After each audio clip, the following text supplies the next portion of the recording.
Welcome to the Sci-fi. I'm James, your narrator. Make sure you subscribe to our channel for more stories.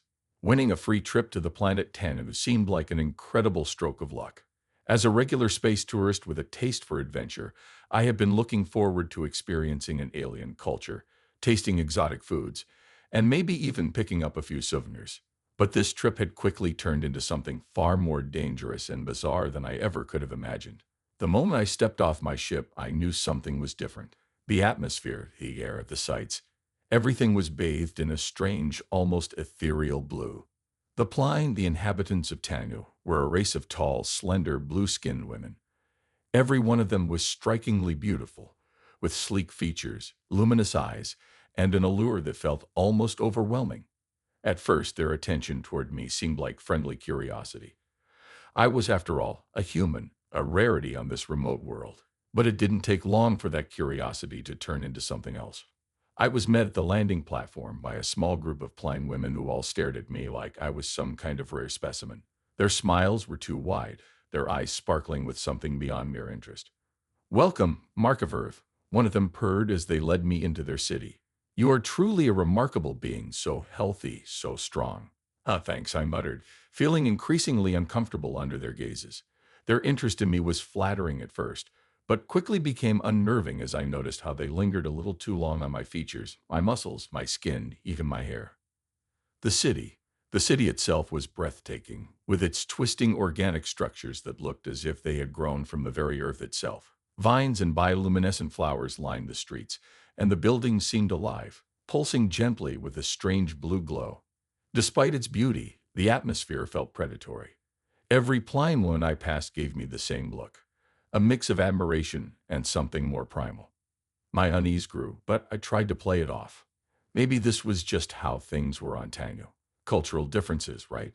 Still, it was hard to ignore the constant comments from the plain women. So tall for a human. Strong. His genetic material must be exquisite. Imagine the offspring. That last comment hit me like a punch to the gut. Offspring. Surely they were joking, right? Things escalated quickly when I was summoned to meet Sheena, the matriarch of the Pline. Tall and regal with an otherworldly grace, Sheena exuded power. Her blue skin shimmered in the soft light of the chamber as she fixed her piercing eyes on me. "Meeting Sheena, Mark of Earth," she said with a slow, deliberate smile. "We have been waiting for someone like you for a long time. You have no idea how precious you are to us." Thanks," I said, trying not to show how uneasy I felt under her intense gaze. Sheena stepped closer, her eyes never leaving mine. "You see, Mark, your kind possesses something that is of great value to us. Your genetics are unique, adaptable, resilient, and most importantly, compatible." The way she said compatible sent a shiver down my spine. "I don't understand. Compatible with what?" Sheena smiled again, and this time it was almost predatory. "With us, of course." Before I could even process what that meant, Sheena invited me for a routine health check at their advanced biotechnology lab. She claimed it was necessary to ensure I was healthy enough to enjoy my stay on Tangan. At this point, I wasn't exactly in a position to refuse. The lab, like the rest of the city, was an organic marvel. Vines twisted up the walls, intertwining with smooth, glowing structures that looked both natural and alien. I was greeted by Dr. Yona, the Pline's chief geneticist, who wasted no time in getting to work. She was coldly beautiful, with sharp features and an unsettling intensity as she examined me. The test. The health check started off normal enough. Blood samples, saliva, even a quick scan. But then Yona began to take samples that seemed unnecessary. Hair, skin, and uncomfortably, other fluids. "You very important to us, Mark," Yona said as she worked. Her hands were steady, her tone clinical, but there was an edge of something else there, something eager. "We need to make sure everything about you is perfect."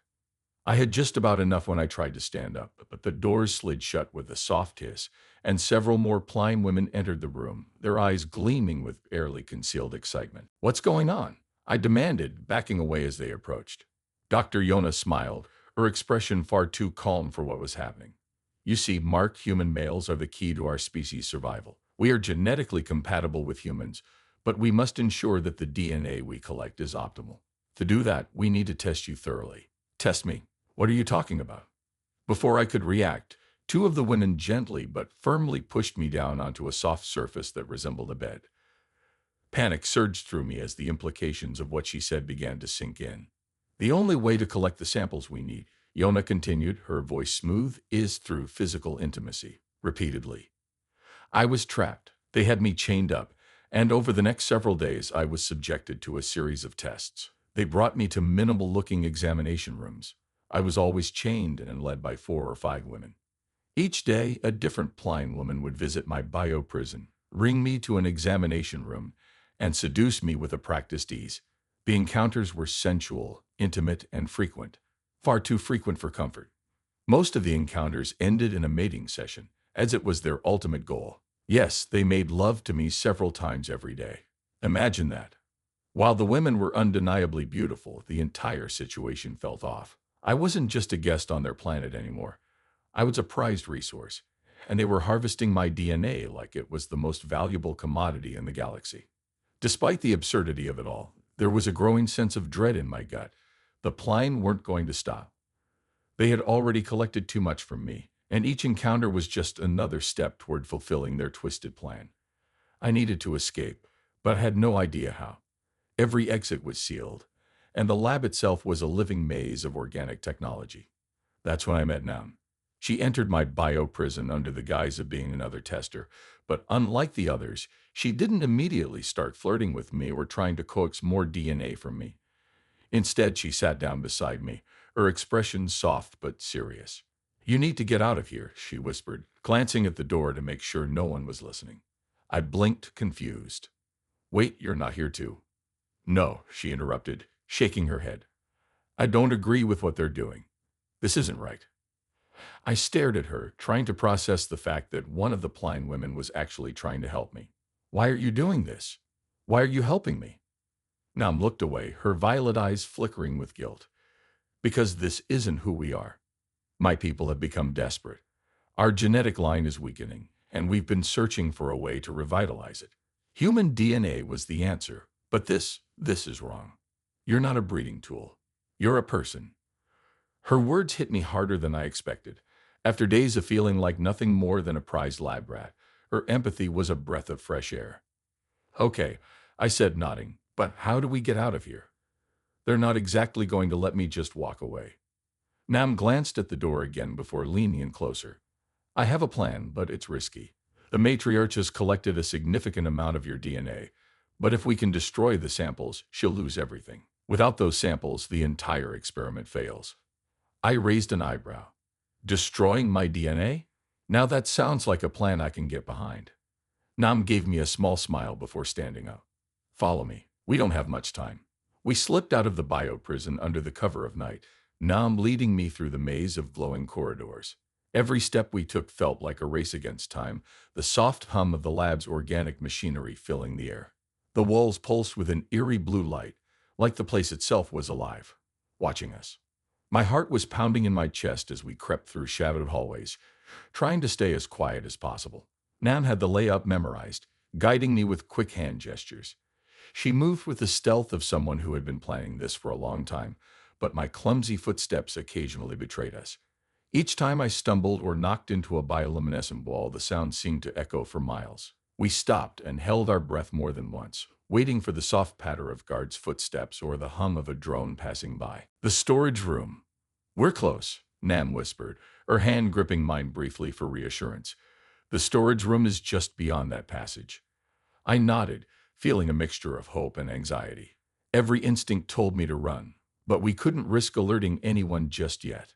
If the matriarch found out what we were doing, we'd be done for. We reached the storage room, a small chamber hidden deep within the lab. The door slid open with a faint hiss, revealing rows upon rows of gleaming vials, each one containing a glowing, iridescent liquid. My DNA, my genetic material, neatly bottled and stored like some kind of commodity. "This is it," Nam whispered, her voice tinged with urgency. "Once we destroy these, they won't have anything left." I didn't hesitate. Without a second thought, I grabbed the nearest vial and hurled it to the ground.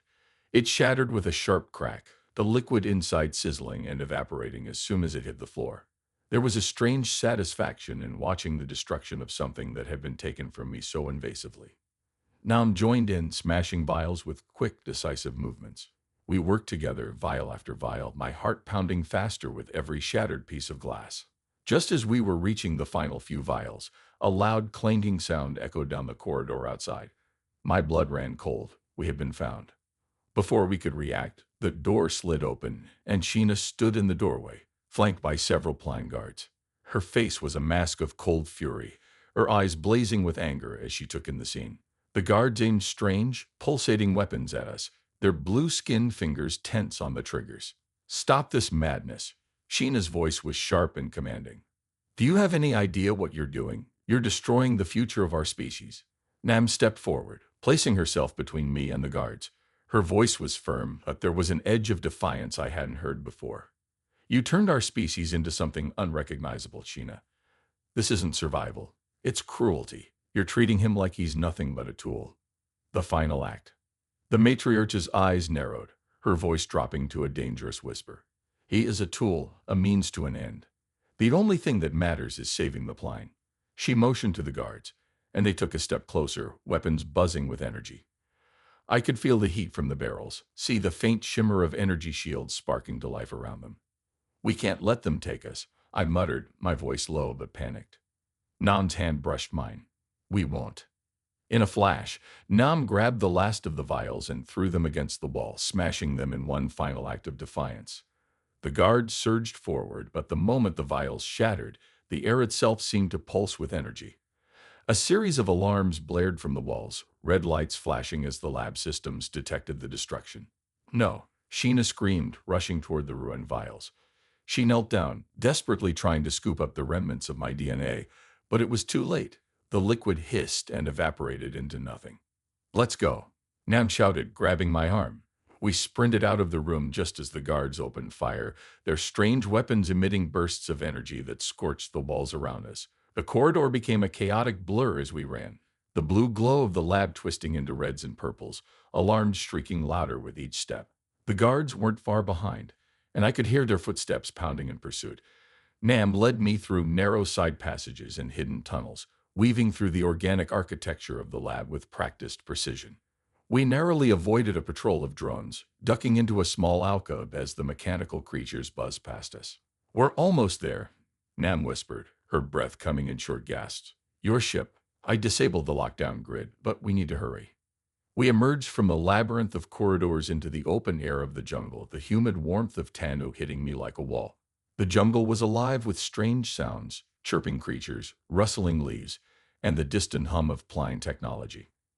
My ship was just ahead, its silver hull gleaming faintly in the moonlight, but between us and freedom were the pursuing guards, their blue bodies moving swiftly through the undergrowth. "Go," Nam urged, pushing me forward as we sprinted toward the ship. Energy blasts sizzled through the air, narrowly missing us as we zigzagged through the trees. I could hear the shouts of the guards, their voices cold and relentless as they closed in. We reached the ship just as one of the blasts grazed my arm, a searing pain shooting through me. I stumbled, but Nam caught me, pulling me inside the cockpit. "Get us out of here," she yelled, slamming the door shut behind us. I didn't need to be told twice. I fired up the engines, my hands shaking as I punched in the takeoff sequence. The ship roared to life, the ground shaking beneath us as we lifted off. Below, the guards continued firing their energy weapons, sending bursts of light into the sky. But it was too late. We were already rising, soaring above the treetops. As the ship broke through Tanu's atmosphere, the tension in my chest finally eased. The alarms of the lab faded into the distance, and the stars stretched out before us, infinite and quiet. I leaned back in the pilot seat, my heart still pounding from the adrenaline. Nam sat beside me, her breathing heavy but steady. For a moment, neither of us spoke, the weight of what had just happened sinking in. "You saved me," I said finally, glancing at her. Nam gave me a tired smile, though her eyes were shadowed with lingering guilt. "I couldn't let them do that to you. It wasn't right." I nodded, staring out at the stars, feeling a strange mix of exhaustion and relief. We had escaped. I was free. But part of me couldn't help but wonder what would happen to Nam now that she had turned against her people. She had sacrificed everything to help me. "So," I said, forcing a small grin, "what now?" Nam leaned back in her seat, a weary but hopeful look crossing her face. "Now we get as far from Tanu as we can, and maybe start over somewhere new." As the stars blurred into streaks of light outside the cockpit, I couldn't help but feel a surge of hope. Whatever came next, I wasn't alone anymore.